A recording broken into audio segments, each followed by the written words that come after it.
Hello everyone. जैसा कि हमने अपनी पिछली वीडियो में मध्य प्रदेश का भौगोलिक विभाजन देखा था और उसमें हमने देखा था कि मध्य प्रदेश को भौगोलिक आधार पर कितने भागों में बांटा गया। कितने भागों में बांटा गया है? 3 भागों में। सबसे पहला था मध्य उच्च प्रदेश में 5 पठार शामिल थे। दूसरा था सतपुड़ा मित्रा श्रेणी।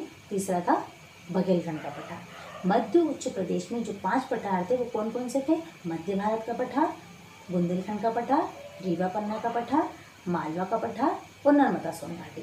तो मध्य उच्च प्रदेश के मध्य भारत के पठार का आज हम संपूर्ण अध्ययन करेंगे। तो चलिए हम स्टार्ट करते हैं। मध्य उच्च प्रदेश के मध्य भारत के पठार को बताने से पहले आपको मैं एक चीज़ बताना आवश्यक समझूंगी कि आप अपने सामने मैप रखिए ताकि आपको चीज़ें समझने में आसानी होगी।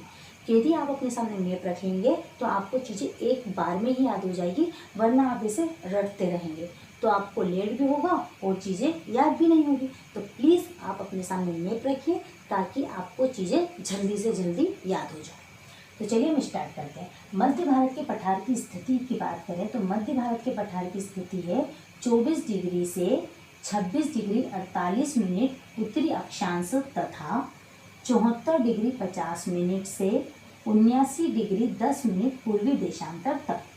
देखिए, आप ये कहेंगे कि आप हमें क्या बता रहे हो। देखिए, अभी तक मध्य प्रदेश और भारत की स्थिति ही हर एग्ज़ाम में पूछी गई है, लेकिन क्या पता आने वाली जो एग्ज़ाम है, यदि आप जो आने वाली एग्ज़ामों में अब मध्य भारत के पठार की स्थिति पूछ गए, क्योंकि जो मेंस है यदि आप उसमें देते हो तो उसमें 3 नंबर के क्वेश्चन होते हैं उसमें मध्य भारत के पठार की भी स्थिति पूछी गई है। इसलिए मैं आपको बताना आवश्यक समझती हूँ कि आप इन चीज़ों को छोड़िए मत, आप इन चीज़ों को याद करते चलिए। तो आप नोट कर लीजिए। उसके बाद हम बात करते हैं मध्य भारत के पठार के मैदान कौन कौन से। आपने पिछली वीडियो में देखा था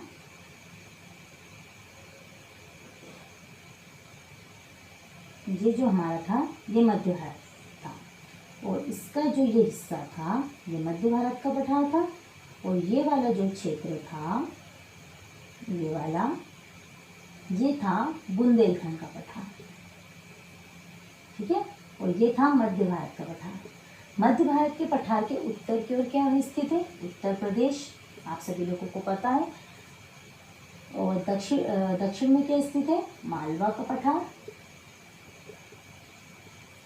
और पश्चिम में क्या स्थित है? राजस्थान, आप सभी लोगों को पता है। अब उत्तर प्रदेश में कौन सी नदी बहती है? यमुना नदी। तो जाहिर सी बात है यमुना नदी बहती है तो यमुना का मैदान बनाएगी। तो मध्य भारत के पठार में उत्तर में कौन सा मैदान स्थित है? यमुना का मैदान स्थित है। दक्षिण में मालवा का पठार स्थित है, पूर्व में बुंदेलखंड का पठार स्थित है और पश्चिम में राजस्थान स्थित है। ये याद हो गया आपको। आप मैप के सहारे याद करेंगे, मैप के जरिए याद करेंगे तो आपको चीज़ें जल्दी याद हो जाएंगी। फिर हम जलवायु की बात करते हैं तो मध्य भारत के पठार की जलवायु होती है गर्मियों में अधिक गर्मी और सर्दियों में अधिक सर्दी, क्योंकि मध्य भारत के पठार की जलवायु महाद्वीपीय प्रकार की है। महाद्वीपीय प्रकार की कैसे आपको पता है? मैं आपको बताती हूँ। महाद्वीपीय प्रकार की जो जलवायु होती है उसमें जो पृथ्वी का जो क्षेत्र होता है वो बहुत जल्दी गर्म हो जाता है और बहुत जल्दी ठंडा हो जाता है, क्योंकि जो आपको पता होगा कि भूमध्य सागर के ऊपर और नीचे का जितने भी क्षेत्र जितने भी देश हैं वो बहुत जल्दी गर्म हो जाते हैं, बहुत जल्दी ठंडे हो जाते हैं, क्योंकि वो वहाँ पर महाद्वीपीय प्रकार की जलवायु पाई जाती है। यदि इसके विपरीत महासागरीय प्रकार की जलवायु की बात करें तो वो बहुत देर से गर्म होते हैं, बहुत देर से ठंडे होते हैं। तो वो कौन सी जलवायु हो गई? महासागरीय जलवायु। तो महाद्वीपीय प्रकार की जलवायु क्या होती है? बहुत जल्दी गर्म और बहुत जल्दी ठंडे। तो मध्य भारत के पठार में भी महाद्वीपीय प्रकार की जलवायु पाई जाती है। यहाँ का जो क्षेत्र है बहुत जल्दी गर्म हो जाता है, यानी कि यहाँ पर गर्मियों में अधिक गर्मी और सर्दियों में अधिक सर्दी होती है। उसके बाद हम बात करें वर्षा की तो वर्षा मध्य भारत के पठार में 75 सेंटीमीटर से भी कम होती है। कितने सेंटीमीटर से? 75 सेंटीमीटर से भी कम होती है और इसको चंबल उपाद्र प्रदेश कहते हैं। कौन सा प्रदेश कहते हैं?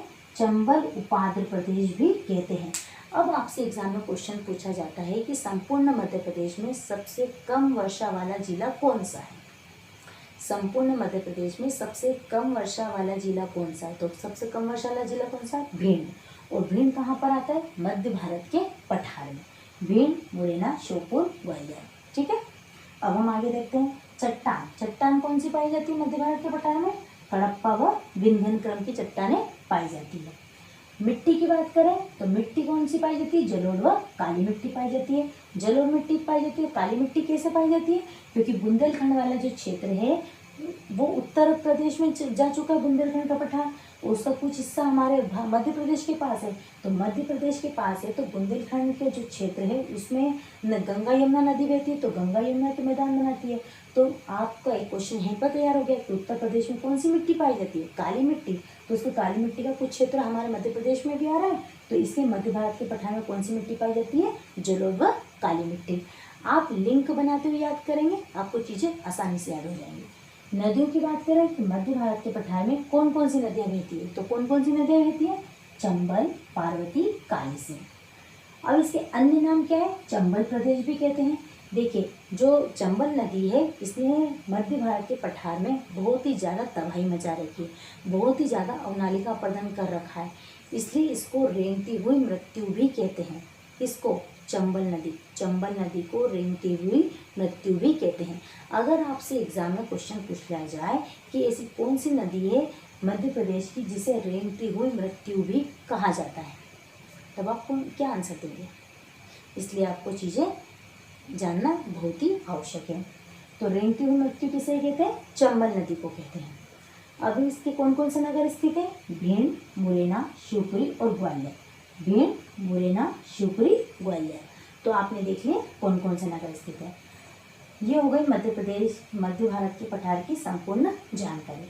हाँ, एक क्वेश्चन आप मुझे बताइए कि मध्य प्रदेश में सबसे ज़्यादा अवनालिका अपरदन वाला जिला कौन सा है?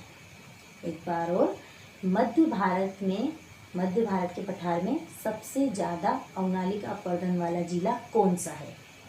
या फिर क्वेश्चन आपसे ऐसे ही पूछ सकता है कि मध्य प्रदेश में सबसे ज़्यादा अवनालिका अपरदन करने वाला जिला कौन सा है?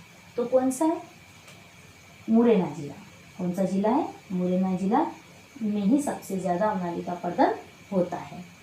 तो ये हो गई आपकी मध्य भारत के पठार की संपूर्ण जानकारी। अब अगले वीडियो में मैं आपको बताऊंगी बुंदेलखंड के बारे में संपूर्ण जानकारी। तो यदि आपको ये लेक्चर पसंद आया हो तो आप इसे लाइक एंड सब्सक्राइब जरूर करें। तो तब तक के लिए पढ़ते रहिए, अपना ख्याल रखिए, धन्यवाद।